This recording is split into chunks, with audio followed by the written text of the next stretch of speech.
Welcome to The Architecture of Forgiveness. In this session, we will examine the inner mechanics of the Holy Instant and the Gift of Lilies, two practices that convert abstract spirituality into a practical method for releasing guilt, transforming relationships, and restoring a stable experience of peace. This diagram contrasts two levels of experience. At the lower level, the ego identifies with body, time, separation, and perception, anchored in past and future. Above this lies mind, union, knowledge, and eternity. Confusing these levels generates all forms of sickness. A miracle is the disciplined shift that restores their proper order. Here we map the ego cycle of the special relationship. It begins with an inner void, then a search for a partner to complete us. We trade parts of ourselves in sacrifice, and inevitably feel guilt and resentment. The ego's purpose in every special bond is extraction, not union, using others to fill a perceived inner lack. The special relationship is like an ornate frame around a dark picture. The ego decorates the frame with flattering illusions, so we will not question what lies inside.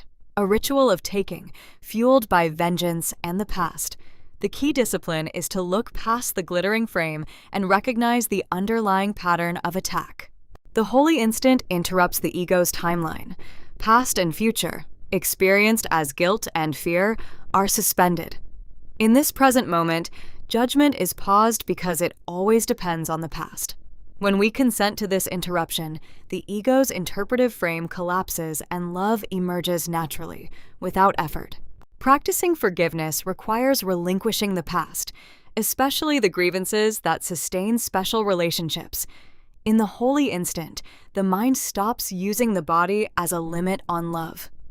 This absence of the body allows a sudden shift into freedom, a release we extend to another and simultaneously receive ourselves. This slide contrasts two relational architectures. The special relationship seeks separation and extraction, using sacrifice and guilt, replaying the past to control the future, and yielding only a fearful imitation of heaven. The holy relationship aims at healing and union through the Holy Instant, anchored in a liberated present. Every interaction sends out messengers. Fear's messengers scan for guilt, error, and threat, and return evidence that the world is dangerous. Love's messengers look only for innocence and kindness and bring back a very different report. Our daily practice is to choose which messengers we authorize to define our reality. Belief in limited love produces an inner desert, dry, isolated, and joyless. The Holy Instant is an invitation for love to re-enter this landscape. When accepted, it transforms the desert into a quiet garden, elevated above the darkness. This image illustrates how a single shift in perception can reframe an entire life. The gift of lilies symbolizes offering complete innocence to another. The paradox is that giving and receiving are the same event. When you extend this innocence, you discover it was already in your own hands.